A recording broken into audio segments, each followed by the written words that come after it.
Dear Young Man, by Abu Hamid Al-Ghazali, translated by George O Schraer. Introduction.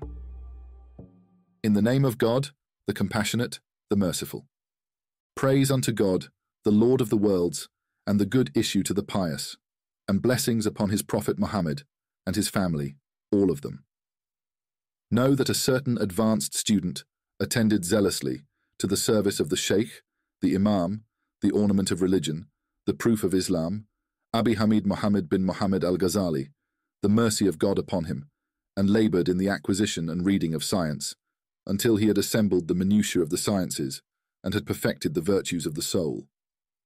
Then, on a certain day, he considered the condition of his soul, and it occurred to him, and he said, Truly I have read varieties of sciences, and have spent my life in learning and assembling them, and now I ought to know which kind will benefit me tomorrow, and cheer me in my grave, and which will not benefit me, so that I abandon it. As the Apostle of God, God bless and give him peace, said, O Allah, I seek refuge in thee from knowledge which does not benefit. And this idea persisted with him until he wrote to the Honourable Sheikh, the proof of Islam, Muhammad Al-Ghazali, the mercy of God upon him, seeking a fatwa, and asked him questions, and desired from him advice, and a supplication to read in its appointed times. And he said, Even though the writings of the Sheikh, like Ihya and other works, contain the answer to my questions, yet my purpose is that the Sheikh should write my requirement in a leaflet to remain with me the length of my life, and I will do according to what is in them all my days, if Allah the Exalted wills. So the Sheikh, the mercy of God the Exalted upon him, wrote in this epistle. The need for true guidance. In the name of God, the compassionate, the merciful. Know, young man, beloved and precious, may God prolong thy days in his obedience and lead thee in the path of his loved ones, that the open letter of advice is written from the mine of the message of the Apostle. God bless him and give him peace. If there has reached you advice from it, what need have you of my advice? And if not, then tell me what you have attained in these past years. A warning against wasting one's purpose. Young man, from all that the Apostle of God, blessing and peace upon him, has advised his congregation, is his saying, The sign of Allah's withdrawal from his worshipper is his busying himself in what does not concern him. And if a man has passed an hour of his life in other than that for which he was created, it is certainly fitting that his grief should be prolonged in the day of resurrection. And whoever has reached the age of 40, and his good does not surpass his evil, let him prepare for the fire.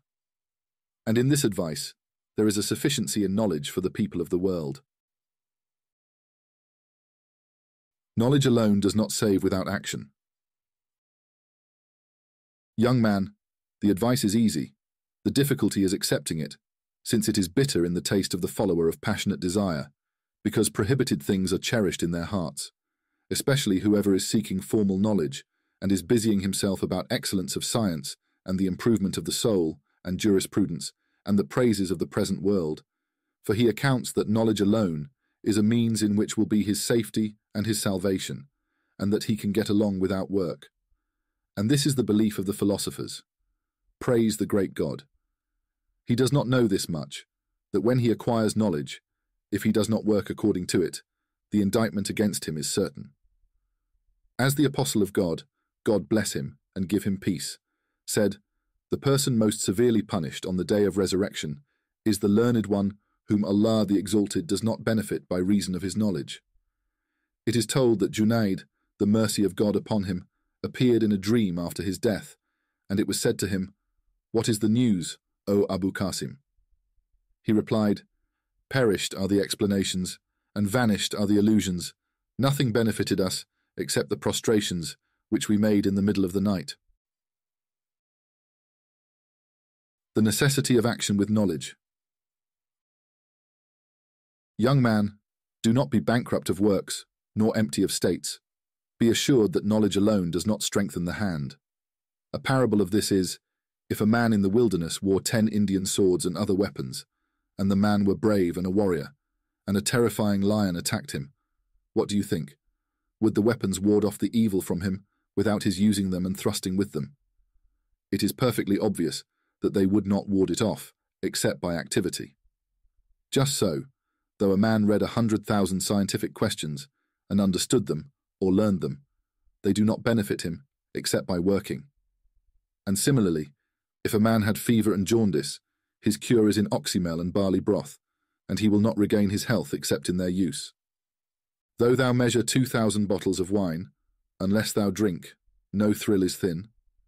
Knowledge is the tree, and working is its fruit.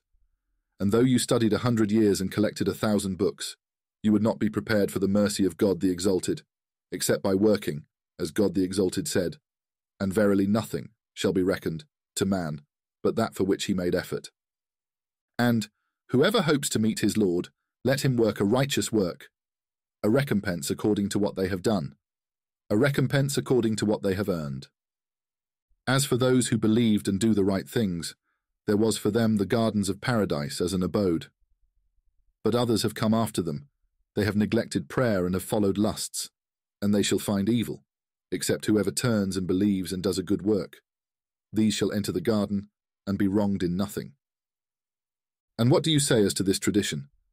Islam is built upon 5 pillars: the witness that there is no God but God, and Muhammad is the apostle of God, and the instituting of prayers, and the giving of alms, and the fast of Ramadan, and the pilgrimage to Mecca for everyone who is able to make the journey. And faith is confession with the tongue, and belief with the heart, and working with the members of the body. And the value of works is greater than can be reckoned. And if the worshipper attains the garden by the favour of God the Exalted and his grace, yet that is after he prepares by his obedience and his worship. For the mercy of Allah is near to the doer of good deeds. And if it should be said also, he attains it by faith alone, we reply, yes, but when does he attain? How many a difficult activity meets him before he arrives? The first of these activities is the activity of faith. Will he be escape plunder of his faith, or not? And when he arrives, he will be a bankrupt sinner. As Hassan said, God the Exalted says to his worshippers on the day of resurrection, O my worshippers, enter into the garden by my mercy, and partake of it by the measure of your works. The necessity of action, and the balance between effort and divine grace. Young man, so long as you do not work, you do not find a reward. It is told that a man of the children of Israel worshipped God the Exalted 70 years, and God the Exalted desired to display him to the angels, so God sent an angel to him to inform him that with that worship he was not worthy through it of the garden. And when he informed him, the worshipper replied, We are created for worship, and we can but worship him. And when the angel returned, he said, My God, thou knowest best what he said. And God the Exalted said, Since he did not withdraw from worshipping us, so we with grace will not withdraw from him. Bear witness, O my angels, that I have forgiven him. The apostle of God said, God bless him and grant him peace. Reckon before you are reckoned with, and weigh before you are weighed. And Ali, the pleasure of God the Exalted upon him, said, Whoever thinks that without exertion he shall reach the garden, he is a vain desirer, and whoever thinks that by great exertion he shall arrive, he is an acquirer. And Hassan said, The mercy of God upon him, seeking the garden without working is a serious fault. He also said, The sign of the real thing is in giving up regard for the work, not in giving up the work. And the Prophet said, Upon him be blessing and peace. The shrewd man is whoever judges himself and works for what is after death, and the stupid man is the one whose soul follows its passionate desires and vainly longs for Allah the Exalted. The true purpose of knowledge and effort. Young man, how many nights you have remained awake repeating science and poring over books and have denied yourself sleep. I do not know what the purpose of it was. If it was attaining worldly ends and securing its vanities and acquiring its dignities and surpassing your contemporaries and such like, woe to you, and again woe. But if your purpose in it was the vitalizing of the law of the Prophet, God bless him and grant him peace, and the training of your character, and breaking the soul commanding to evil. Then blessed are you, and again blessed. And so he spoke truly who said, Wakefulness of eyes for other than thine own face is no gain, and weeping of eyes for other than thine own loss is all vain. Life's impermanence and the consequence of actions. Young man, live as you will, you are mortal, and love what you will leave it, and do what you will be rewarded accordingly. The futility of knowledge without purity of intent. Young man, so what have you gained from the acquisition of the science of dogmatic theology, and from disputation and medicine and D1s and poetry and astronomy and prosody and syntax and morphology, except squandering life? By the splendor of the possessor of splendor, I saw in the Gospel of Isa, upon our prophet and upon him be peace, that he said, From the moment in which the dead is placed on the bier, until he is placed on the edge of the tomb. Allah the Exalted in His Majesty will ask him 40 questions. The first is, He will say, O my servant, you have purified yourself in the sight of mankind for years, and not for 1 hour have you purified yourself in my sight, while every day I look in your heart.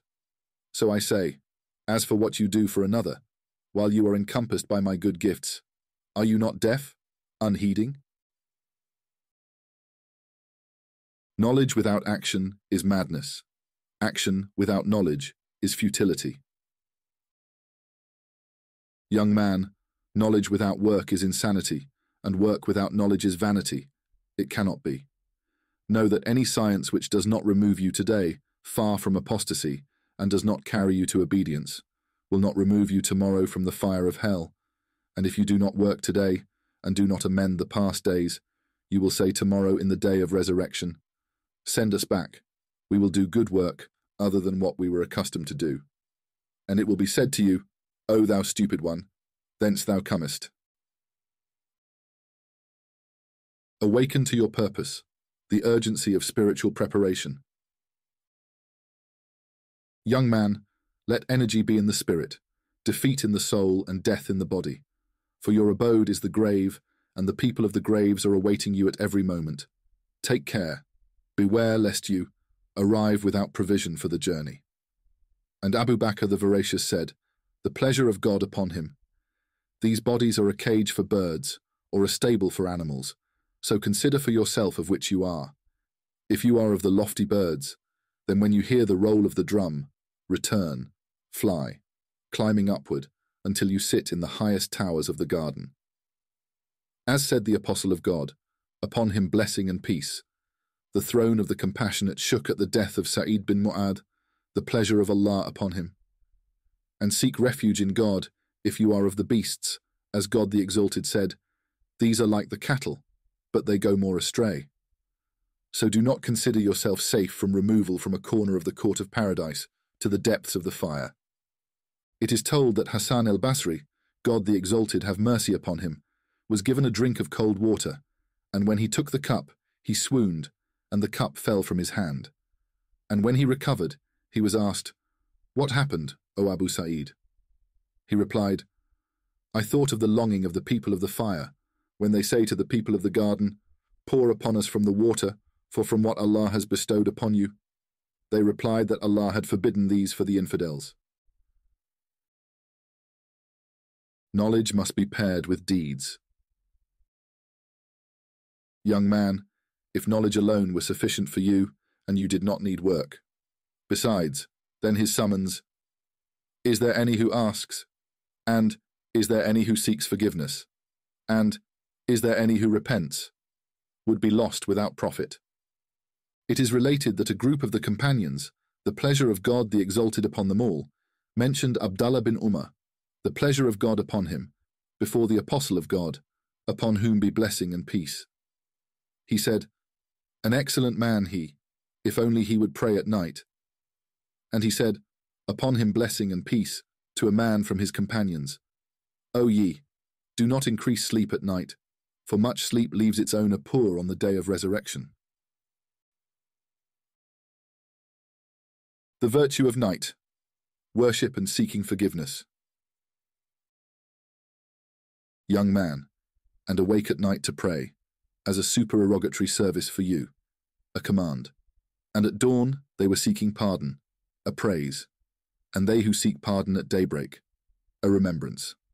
The Prophet, God the Exalted bless him and give him peace, said, 3 voices Allah the Exalted loves, the voice of the roosters, and the voice of one who reads the Quran, and the voice of those seeking forgiveness in the early morning.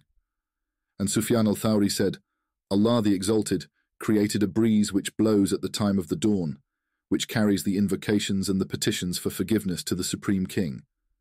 And he also said, when it is the beginning of night, the herald cried from below the throne, Up, let the worshippers arise. And they arise and pray what Allah the Exalted wills. Then the herald cries at midnight, Up, let the fully devoted arise. And they arise and pray till dawn. And when it is dawn, the herald cries, Up, let those asking forgiveness arise. And they arise and seek forgiveness. And when the day breaks, the herald cries, Up, let the heedless arise. And they arise from their beds, as the dead are resuscitated from their graves.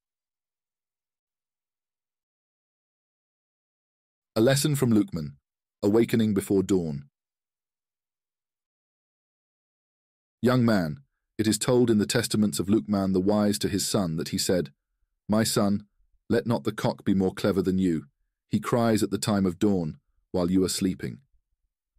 Assuredly he did well who said the pigeon cooed in the darkness of night, on a branch, in weakness, while I was asleep.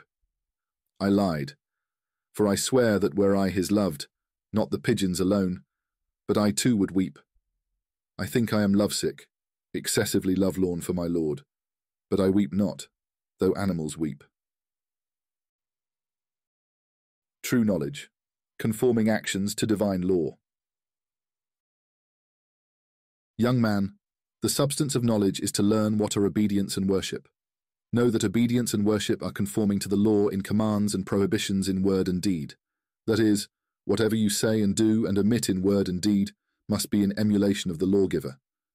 Thus, if you fast on the feast day and the days of Tashrik, you are rebellious. Or, if you pray in a garment taken by violence, though it has the form of worship, yet you sin. The illusion of knowledge without discipline and experience. Young man, so it is essential that your word and deed be in agreement with the law, since knowledge and work without emulation of the lawgiver is a delusion. And it is essential that you be not deceived by the ecstatic utterances and vehement cries of the Sufis, because walking this road is by struggle and cutting off the lusts of the soul and killing its desires with the sword of discipline, not by vehement cries and idle words. And know that the loosened tongue and the veiled heart filled with negligence and lust is the sign of misery, so that if you do not kill the fleshly soul with sincere struggle, you will not quicken your heart by the lights of knowledge. And know that certain of your questions which you asked me cannot be answered in writing and in speech. If you attain that state, you will know what they are, and if not, knowing them is impossible, for they are known by experience, and whatever is known by experience cannot be described in words, as the sweetness of the sweet or the bitterness of the bitter cannot be known except by experience. As it is said that an impotent man wrote to a friend, Tell me about the delight of sexual intercourse, how it is. And he wrote in answer, Oh yeah, I have accounted you only impotent, but now I know that you are both impotent and foolish. Assuredly this delight is known by experience. If you attain it, you will know it, and if not, it cannot be described in writing or speech. Essentials for the seeker of truth: knowledge, repentance, and action. Young man, certain of your questions are of this sort, but the portion which can be answered we have mentioned in the vitalizing of the sciences of religion, and elsewhere in what we have written with its explanation, so seek it there. And we will mention here a portion of them and point them out. And we say, for the traveller in the way of truth, 7 things are necessary. The first is a true conviction that has in it no heresy, and the second, a sincere repentance, after which you do not return to sin, and third, the satisfaction of adversaries, so that there shall remain to no one a claim against you, and the fourth, the attainment of a knowledge of the laws, sufficient that by it you may perform the commands of God the Exalted. Then, of the sciences of future things, what is essential for salvation. And more than this is not obligatory, and this saying will be understood by a story. It is told that Shibli, the mercy of God, upon him, said, I served 400 professors and read 4,000 traditions. Then I selected from them a single tradition by which I worked, and left off the others. For I meditated and found my salvation and safety in it, and all the knowledge of the ancients and the moderns was included in it, and I was content with it. And that was, that the apostle, Allah bless him and give him peace, said to one of his companions, work for your world according to your position in it, and work for your other world according to the length of your remaining in it, and work for Allah, the Exalted, according to your need of him, and work for the fire according to your endurance of it. 8 life lessons for the seeker of truth. Young man, if you know work by this tradition, there is no need of further knowledge, and think upon another story, namely, that Hatim al-Assam was among the friends of Shaqiq al-Balkhi, the mercy of God upon them both. It occurred to him, and he, Shaqiq, asked him one day, and said, These 30 years you have associated with me, what have you gained in them? He replied, I have gained 8 benefits from science, and they suffice me with it, because I hope for my salvation and safety in them. And Shaqiq said, What are they? And Hatim replied, The first benefit is that I observed mankind, and saw that everyone had a loved one, and one passionately desired whom he loved and longed for. And certain of those loved accompanied him to the illness of death, and others to the border of the tomb. Then each returned, and left him alone and lonely, and there did not enter with him into the tomb, and comfort him in it.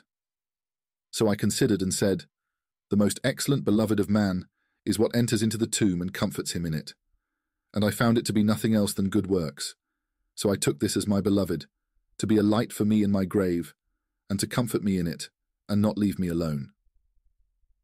The second benefit is that I saw that mankind were following their lusts and hastening towards the desires of their souls, and I meditated on the saying of the Exalted, But as for whoever has feared the majesty of his Lord, and has refrained his soul from lust, truly the garden shall be his dwelling place.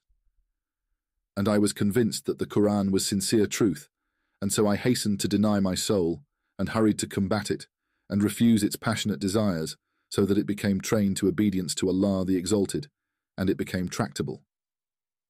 And the third benefit is that I saw that every one of the people struggled to collect the vanities of the world, then he seized them, closing his hand upon them. So I reflected upon the saying of the Exalted, What is with you vanishes, but what is with Allah abides. So I gave freely my worldly possessions for the face of Allah the Exalted, and distributed them among the poor to be a treasure for me with Allah the Exalted. The fourth benefit is that I saw that certain of mankind thought their honor and their glory to be in the multitude of their family and their kinsfolk, and they were beguiled by them, while others considered this to be in their wealth of riches and the multitude of children and property, and they boasted of this. And a portion reckoned glory and honor to consist in seizing the riches of people by violence and oppressing them and shedding their blood. And a section believed that it lay in squandering riches and in dissipating them and in prodigality. And I meditated upon the saying of the Exalted, The most worthy of you in the sight of Allah is he who fears him most. So I chose reverent fear, and was convinced that the Quran is sincere truth, and their thoughts and reckonings were empty and fleeting. The fifth benefit is that I saw that certain of the people censured one another and slandered one another, and I saw that this arose from envy in the matter of riches and rank and knowledge, and I meditated upon the saying of the Exalted, It is we who divide their substance among them in this world's life.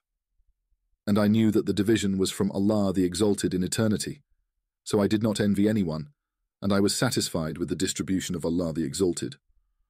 The sixth benefit is that I saw the people treat one another with enmity for a motive or purpose, and so I meditated upon the saying of the Exalted, Truly Satan is your enemy. For an enemy, then hold him. And so I knew that enmity was not permissible to any other than Satan. The seventh benefit is that I saw that everyone struggled energetically and endeavored excessively to seek provisions and a means of living, from which he fell into doubt and forbidden things, and debased himself and diminished his worth. And I meditated upon the saying of the Exalted, "There is no moving thing on earth whose nourishment dependeth not upon Allah." And so I knew that my provision depended on Allah, and He had guaranteed it. So I busied myself in worshipping Him, and cut off my covetousness of all else than He. The eighth benefit is that I saw that everyone relied on some created thing, some on the dinar and dirham, some on wealth and property, some on trade and craft, and some on a similar created thing. And I meditated upon the saying of the Exalted, "Truly whosoever putteth his trust in Allah, he will be sufficient. Truly Allah will attain His purpose. He has made for everything a fixed period." So I relied upon God, and He is my sufficiency and an excellent guardian. And Shaqiq said, "Allah grant you success. O Hatim, verily, I have considered the Torah and the Evangel, New Testament, and the Psalms and the Quran, and I have found that the 4 books turn upon these 8 benefits, and whoever works according to them is working according to these 4 books. The path of spiritual guidance and the qualities of a true scholar. Young man, you have perceived from these 2 words that you are not in need of multiplying knowledge, and now I will show you what is obligatory for the traveller in the path of truth. Know that it is indispensable for the traveller to have a sheikh as guide and tutor, to expel from him the evil qualities by his training, and to replace them with an excellent character. And the meaning of training resembles the ploughman who digs out the thorns and removes the wild plants from among the sown to stimulate its growth and make it thrive perfectly. For God the Exalted sent to His worshipper His apostle for guidance to his path, and when he, upon him peace, departed from the world, He left behind him the caliphs in his place, in order that they should guide mankind to God, because of this function. And it is necessary for the traveller to have a sheikh to train him and guide him to the path of God. And the sign of the sheikh, who is fitted to be the substitute for the prophet, upon him be blessing and peace, is that be learned, not that every learned one is fitted for it. And I will show you certain indications in a general way, so that not everyone shall pretend he is a learned guide. And we say, one who removes himself far from love of the world and love of rank, and has succeeded a discerning person, who traces his successorship to the Lord of the Apostles, and has excelled in disciplining himself in scarcity of food, and sleep and speech, and in abundance of prayer and alms and fasting, and who, in following the discerning sheikh, is making the good qualities of character his way of life, such as endurance and thanksgiving and trustfulness and conviction, and generosity and contentment, and tranquility of soul and moderation, and humility and knowledge and veracity and modesty and trustworthiness and gravity and quietness and staidness and similar traits. And then he is light from the lights of the Prophet. Upon him be blessing and peace, and he is worthy to be imitated. But the presence of such as he is rare, more precious than red sulphur. And whomever fortune aids to find a sheikh, such as we have mentioned, and the sheikh accepts him, we must honour him outwardly and inwardly. Now outward honour is that he should not dispute with him, and not labour in argumentation with him in every question, even if he knows the sheikh's mistake, and should not put down his prayer carpet before him, except at the time of the instituting of prayer, and when he finishes, should lift it up, and should not multiply the supererogatory prayers in his presence, and should do what the sheikh commands him, according to his capacity and his ability. But inner honour is that all he hears and accepts from him outwardly, he should not deny inwardly, neither in deed nor in word, lest he be branded with hypocrisy, and if this be not possible, that he should desert his companionship until his inner life agrees with his outer, and he should guard against association with the evil man, so that he may curtail the province of the Satans of the jinn and mankind from the court of his heart, and may be purified from the stain of satanic filth. And at all events, he will prefer poverty more than wealth. Then know that becoming a Sufi has 2 characteristics: uprightness with God the Exalted, and quietness with mankind. And whoever is upright, and improves his character among the people, and treats them with forbearance, he is a Sufi. And uprightness is that he offers the pleasures of his soul, as a ransom for the sake of his soul. And goodness of conduct among men is that you do not burden people according to your own desire, but burden yourself according to their desire, so long as they do not violate the sacred law. Then you asked me about devotion. It comprises three things. First, the careful observance of the command of the sacred law. Second, satisfaction with decree and fate and the lot of God the exalted. And third, forsaking pleasing yourself in order to seek the pleasure of God the exalted. And you asked me about trust. It is that you seek to fortify your belief in God the exalted as to what he has promised. That is, that you believe that what he has fated for you will come to you without fail, although anyone in the world endeavors to prevent it. And what is not written for you, you shall not attain, though all the world help you. And you asked me about sincerity. It is that all your works be done for God the exalted, your heart not resting content with the praise of people, nor despairing with their censure. Know that hypocrisy is born from exalting mankind, and the cure is that you see them forced to labor under the decree of God, and reckon them like inanimate objects in their inability to attain contentment and misery, in order to escape from hypocrisy in their sight. And as long as you reckon them as possessing power and free will, hypocrisy will not be far from you. Act upon what you know to discover what you do not. Young man, the remainder of your questions, a portion are covered in my writings, so seek them there. And setting down others in writing is forbidden. Work by what you know, there will be revealed to you what you do not know. Patience and the journey to true understanding. Young man, after today ask me what is obscure for you only by the tongue of the heart, the saying of the exalted, and had they waited patiently until you came forth to them, it had been better for them. And accept the admonition of Kiddah, upon our Prophet, and upon him be blessing and peace. And do not ask me about anything until I mention it unto you. And do not be in a hurry to reach the time, when it shall be revealed to you. And have you seen? I will show you my signs, so do not be in a hurry. So do not ask me before the time. And be certain that you will not reach that time, except by travelling. Have they not travelled through the earth and seen? The journey of the Spirit, sacrifice and true commitment. Young man, by God, if you travel, you shall see the wonders in every station. Give your spirit unsparingly, for the core of this matter is in applying your spirit abundantly. As said Dhul Nun al-Masri, the mercy of God, to one of the students, if you are able to give your spirit without reserve, come, and if not, then do not busy yourself with the idle practices of mysticism. 8. Essential admonitions for the seeker. What to avoid and what to embrace. Young man, verily I admonish you in 8 things. Receive them from me lest your knowledge become your adversary on the day of resurrection. Perform 4 of them and avoid 4 of them.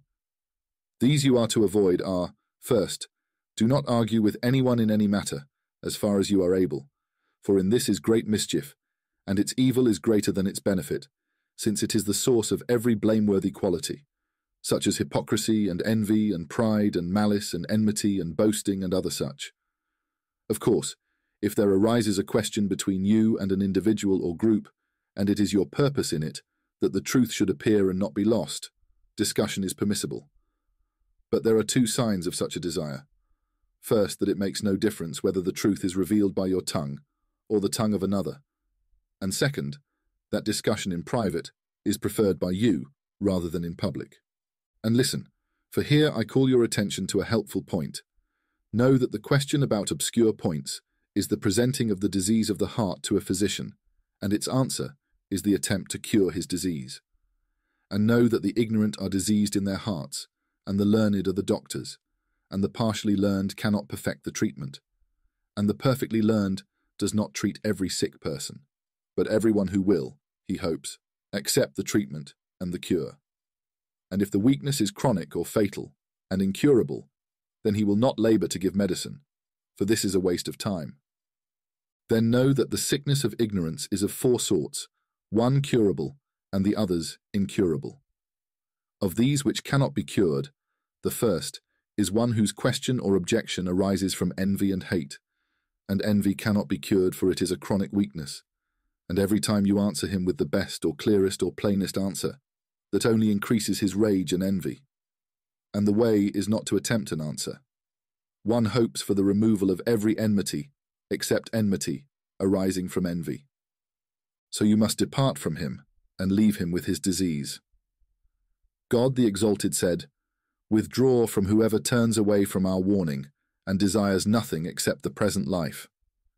And the envious, both in all he says and in all he does, kindles a fire in the sowing of his deed, as the prophet said, "God bless him and grant him peace.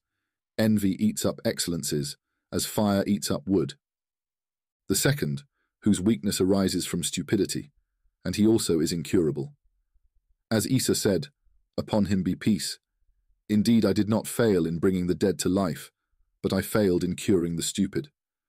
And he is the man who has busied himself in seeking knowledge a short time, and has learned something of the sciences of the intellect and of the sacred law, and so he asks questions and raises objections in his stupidity before the very learned one who has spent his life in the sciences of the intellect and the sacred law. And so this very stupid fellow does not know, and thinks that what is obscure to him is also obscure to the highly learned. And since Lie does not think this much, his question arises from stupidity, and you must not attempt to answer him.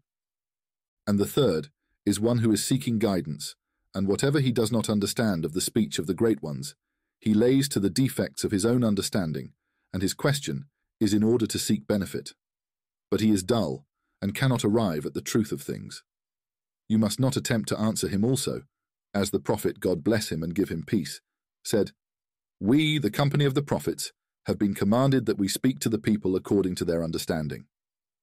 But the sickness which is curable is that of the intelligent and understanding seeker of guidance, who is not overcome with envy and anger and the love of worldly vanities and wealth and honor, but is seeking the straight road. And his questions and objections do not arise from envy and a desire to cause trouble and to make trial. And he is curable, and it is permitted to attempt to answer him. Nay, it is necessary. And the second thing to avoid is to guard against and shun becoming a preacher and warner, since its mischief is much unless you practice what you preach first and then preach it to the people. And consider what was said to Isa, "Upon him be peace." Son of Miriam, preach to yourself, and when you have preached to yourself, then preach to others, and otherwise be ashamed before your Lord. And if you are impelled to try this work, then guard against two conditions. The first is affectation in speech, in explanations and allusions, and vehement cries, and versification and poetry, because God the Exalted hates pretension, and the person pretentious beyond bounds gives evidence of inner confusion and a heedless heart. And the significance of warning is that the worshipper remember the fire of the future world, so that he confine himself to the service of the Creator, and that he consider his past life, which he dissipated in what did not concern him, and that he consider what is before him of obstacles to the security of faith at the end of life, and what will be his condition in the grasp of the angel of death, and will he be able to reply to Munkar and Nakir, and that he be concerned with his condition in the resurrection and its stations, and will he pass across the bridge safely, or fall into the pit? And the memory of these things will remain in his heart and disturb his tranquility. And stirring up these fires and lamenting over these afflictions is called warning. And giving notice to mankind and calling their attention to these things, and warning them about shortcomings and omissions, and causing them to see the defects of their souls, so that the heat of these fires touch the people of the assembly. And these afflictions make them impatient to rectify the past years according to their ability, and they feel regret over the days past in other than obedience to God the Exalted. All this carried out in this way is called preaching. It is as though you saw that a torrent was rushing suddenly upon the house of someone, and he and his family were in it, and you cried, "Danger, danger, flee from the flood." And would your heart in such circumstances crave to give your message to the master of the house with pretentious explanations and witticisms and allusions? Certainly not at all. And so is the condition of the preacher, and he must avoid such things. And the second condition to avoid is that your concern in preaching be not that mankind become wrought up in your assembly and show excitement and tear their clothes, so that it be said, "What an assembly this was!" For all this is an inclination to the things of the world and is born from heedlessness. But your purpose and concern must be to call the people from this world to the future world, and from apostasy to obedience, and from cupidity to abstinence, and from stinginess to generosity, and from vanities to the fear of God, and to cause them to love the future life, and to hate the world, and to teach them knowledge of worship and asceticism. Because the predominating tendency in their nature is deviation from the plain road of the law and exertion in that in which God the Exalted does not take pleasure, and busying themselves with their evil characteristics. Cast fear into their hearts, and frighten them, and warn them about what they will meet of terrifying things. If perchance the qualities of their inner lives shall be changed, and the deeds of their outer lives shall be transformed, and there appear a craving and desire for obedience, and a return from apostasy. And this is the method of preaching, and of admonition, and all preaching which is not of this sort is a pest for both him who speaks and him who hears. Nay, it is even said to be a ghoul and a Satan, which carries off mankind on the road and destroys them. And they must flee from it, because what this speaker corrupts of their religion, Satan himself is not able to do. And whoever has power and authority must bring him down from the pulpits of the Muslims and forbid him from what he has proclaimed, on account of the word enjoining fairness and forbidding evil. And the third thing to avoid is not to mix with the princes and sultans, and not to see them. For seeing them and sitting with them and mixing with them is great mischief. And if you are impelled to do this, avoid praising them and commending them, for God the Exalted is angered when an oppressor and an impious man is praised, and whoever has called for the lengthening of their lives has delighted that God be disobeyed in his land. And the fourth thing to avoid is not to accept anything of the gifts and presents of princes, though you know it is permissible, because coveting things from them corrupts religion, since there is born from it flattery and kowtowing to them, and approving of their oppression. And all this is corruption of religion. And the least of its evils is that if you accept their gifts and benefit from their world, you become fond of them. And whoever loves one necessarily loves the prolonging of his life and presence, and in loving the continuance of the life of the oppressor, there is a willingness for the oppression of the worshippers of God the Exalted, and a willingness for the ruination of the learned man. And what is more injurious than this to religion, and the future life? Have a care, lest the fascination of the Satan prove deceptive. Or someone will say to you that it is better and preferable to take the gold and silver from them, and distribute it among the poor and needy. For they are dispersing it in profligacy and apostasy, and your spending it upon the weak among the people is better than their spending it. And verily the cursed one has cut off the necks of many people by this evil whispering, and its mischief is excessive. We have mentioned this in the vitalizing of the sciences of religion, so seek it there. Now the four things you must do are first, that you make your dealings with God the Exalted, such that if your servant acted thus with you, you would be pleased with him, and you would not withdraw your goodwill from him nor become angry. And what you are not pleased with for yourself in your paid servant, God the Exalted is not pleased with in you, and he is your true Lord. Second, in all your dealings with people, treat them as you would be pleased to be treated by them, because the faith of a worshipper is not complete until he loves for other people what he loves for himself. Third, if you read or study science, it must be a science which corrects your heart and purifies your soul.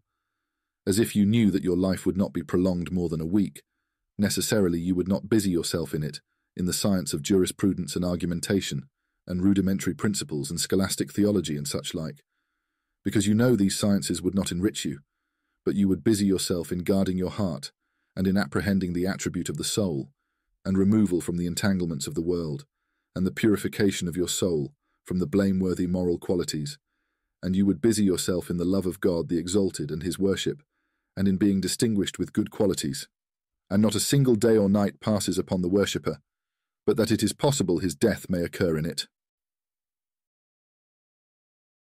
Preparing the heart for the divine gaze. Young man, hear from me another word and consider it, that you may find salvation. If you were informed that within a week the Sultan would come to visit you, I know that in that time you would busy yourself only in the rectification of what you knew the sight of the Sultan would fall upon, in the matter of the clothing and the body and the house and the furnishings and other things. And now consider to what I refer, for you have understanding, and a single word suffices the clever. The Apostle of God, God bless him and grant him peace, said, Verily, Allah the Exalted does not look upon your form, nor upon your deeds, but he looks upon your hearts and your intentions. And if you desire knowledge of the states of the heart, look in the vitalizing of the sciences of religion and other of my writings. This knowledge is required of all, and other knowledge is required of some, except what fulfills the ordinances of God the Exalted. God grant you success that you attain it. And the fourth thing to do is that you do not gather from the world more than the sufficiency of a year, as the Apostle of God, God bless him, and give him peace, prepared for certain of his rooms. And he said, O Allah, make the provision of the family of Muhammad sufficient. And he did not prepare that for every room, but he would prepare it for her in whose heart he knew there was weakness of faith. But for her who was a steadfast companion, he would not prepare for her except the necessities of a day and a half. A supplication for divine grace and protection. Young man, truly I have written in this treatise what you have requested, and you must do what is in it, and do not forget to mention me in your righteous petitions. But the supplication you asked from, seek in the supplications of the perfect, and recite this supplication in its times, especially at the conclusion of your prayers. O Allah, truly I seek from thee of grace the most perfect, and of protection the most abiding, and of mercy the most encompassing, and of forgiveness its attainment, and of living the most comforting, and of life the happiest, and of beneficence the most perfect, and of blessing the most general, and of favour the sweetest, and of kindliness the most beneficial. O Allah, be for us, and be not against us.